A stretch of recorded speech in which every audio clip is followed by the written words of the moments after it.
What's up? Brian Tong here, and welcome to the Apple Bits for everything good and bad inside the world of Apple. I know we've been talking a lot about the iPad Pro lately, but we aren't going to stop because in Mark Gurman's first newsletter called Power On, he says Apple has been exploring future iPads with even larger displays. Now, the report says engineers and designers have been considering the idea of larger iPads, and if it happens, they wouldn't hit retail stores until a couple of years down the road at the earliest. Now, they are unlikely for next year, with Apple working on a redesign of the iPad Pro for 2022, and these larger screen iPads may never even come at all. And I know when you hear this, some of you are instantly rolling your eyes like I am and might be a little triggered by this report because until iPad OS does something drastically different to change the experience, a larger screen iPad will just be a larger screen iPad. But if it doesn't cost them that much to make an even larger version, why not? I mean, Apple is now bringing about 3 to 5 products for each of their product lines. They already have an iPad Mini, a 10.2-inch iPad, a 10.9-inch iPad Air, and then an 11-inch iPad Pro and 12.9-inch iPad Pro. So why not, Apple? You might as well throw something, 14 to 16 inches into the mix while you're at it. And look, the name is already right there just waiting for them. The iPad Pro Max. Real clever. Now, more advanced apps may be on the way in the future, and if Apple does increase its allocated RAM limitation for apps, we talked about that in my previous video, that could help this, but of course, all this really is just a tease to me until it happens, and the reality is that they have always been exploring larger screen iPads even from day one. Now, I'm not going to ignore mentioning that I talked about this redesign for the iPad Pro for 2022. An earlier report from Bloomberg's Mark Gurman in June said the next generation iPad Pros will feature wireless charging and reverse wireless charging and will debut next year. Apple is reportedly testing an iPad Pro with a glass back instead of an aluminum enclosure, which would allow for the wireless charging capabilities. We know that the iPhone 8, 8 Plus, and the 10, those were Apple's first wireless charging devices back in 2017, if you do not include the Apple Watch from 2015. We've already seen a variety of wireless charging patents from Apple that have depicted the surface of a MacBook or iPad as charging surfaces. Well, Apple's also working on reverse wireless charging for this new iPad Pro in 2022, and that means you would potentially be able to charge something like your iPhone or your AirPods in their case or Apple Watch by just laying them on the back of the iPad.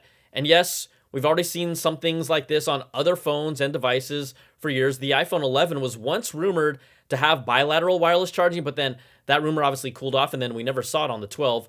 Well, the report adds that Apple still hasn't given up on a future wireless charging station that was similar to its AirPower concept that never saw the light of day and then was ultimately canceled. But we've already seen a lot of faster wireless charging at 50 watts on other phones, and even concepts for charging completely wirelessly from distances at 5 watts by Xiaomi. They call it their Mi Air Charge for charging in a room and even on the move. I know this is still a concept. It has a hub, and this isn't really a reality in our homes today, but this is the direction wireless charging is trying to move towards. Apple users are still waiting for their first device to get reverse wireless charging, and you can even charge an iPhone on the back of Galaxy phones already. Yeah, so I think we have a ways to go.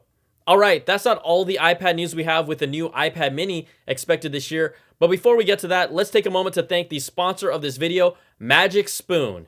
Did you love eating cereal as a kid and just wish you could take a guilt-free trip down memory lane without all that sugar? Well, Magic Spoon is cereal reinvented. Now, the variety pack comes in 4 flavors that are throwbacks to what I grew up with. We got cocoa, fruity, frosted, and peanut butter. I'm a sucker for frosted because I love sweet things, like you.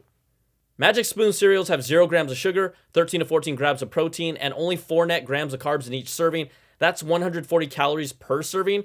They're also keto-friendly, gluten-free, grain-free, soy-free, low-carb, and GMO-free. I like to start my day with a bowl of cereal and a little bit of fruit, but now I can do it and feel like I'm a kid in a time machine with Magic Spoon. Magic Spoon is confident in their product, and it's backed with 100% happiness guaranteed. So if you don't like it for any reason, they're going to refund your money, no questions asked. Just click my link below and use the code BRIANTONG at checkout to get $5 off your order. So what Magic Spoon flavor is it going to be for you?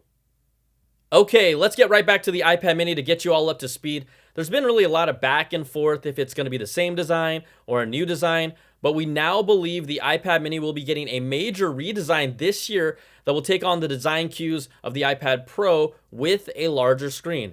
According to Bloomberg, the new iPad mini will have narrower screen bezels, and Apple's been testing a model that gets rid of the home button with a design that is more in line with the current iPad Air and has a fingerprint sensor on the power button to unlock it. John Prosser earlier released images of what's believed to be the new iPad mini based on schematics and images of the new iPad mini that he's seen with its flat body, flat edges, and rounded corners. Rumors have speculated that the new mini will be somewhere in the range between 8.5 and 9 inches. Prosser also said it will switch from a Lightning connector to USB-C. That aligns with the modern iPad lineup with improved speakers, an A14 chip, and 5G connectivity. Now, multiple reports claim that we will see this new iPad mini in the second half of 2021, and it will arrive by the end of the year in potentially 3 colors: space gray, silver, and gold. Gurman also added in his newsletter that if you're hoping for Apple to maybe, drop some new hardware in the next few weeks, it's not happening. He says the focus is now on the fall, and we're about 3 months out from iPhone and Apple Watch season. We do know that the public betas of iOS 15 and iPadOS 15 and others, they're expected to be released in July, but their official release typically happens sometime around September. Other products that we're still waiting for this year potentially, look, it's a big list: AirPods 3, AirPods Pro 2, iPad mini, the new MacBook Pro and MacBook Air, plus maybe a new Mac Pro, a new Mac mini, and possibly the larger screen iMac that everyone has been clamoring for. So this second half of this year is just expected to be fully loaded as well. And we've talked about the 14-inch and 16-inch MacBook Pro that we still haven't seen yet, but there's still a redesign for the MacBook Air expected this year as well. The new MacBook Air is expected to have a thinner body while taking design cues again from the overall flat body, flat edges, rounded corner design language that we've seen. It will reportedly include the next generation of the M1 chip, since we already have an M1 in the current MacBook Air. Reports claim it will still have the same 8-core CPU, but it could get an increase in graphics cores from the current 7 or 8 to 9 or 10. It will also include 2 USB-C ports, and that would position itself above the current M1 MacBook Air models, but maybe between that and the MacBook Pro.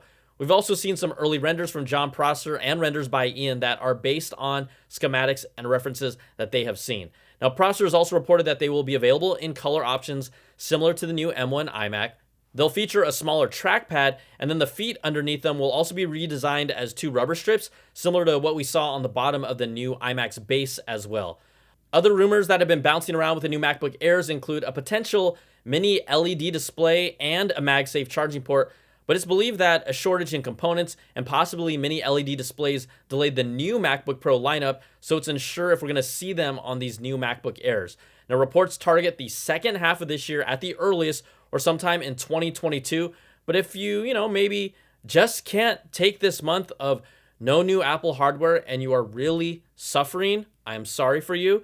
Maybe the AirPods Max could be calling your name, and I'm not trying to make you buy new things, but on Amazon, the AirPods Max in space gray and blue are $60 off retail, which is the lowest price that we have ever seen so far. You can check out my in-depth review I did when they came out, and I really left no stone unturned for y'all. In fact, I might need to get a pair because someone here might have potentially lost theirs over the past few months and cannot find them. What a dummy. All right, everybody, that's going to do it for this video. If you like what you see, give me that thumbs up, subs up, and hit that notification bell, ding, to get all my videos when they drop. And if you want more of that Apple goodness, you can check out my Apple Bits XL audio podcast. Get the latest deep dive with all these stories and new ones every week with special guests.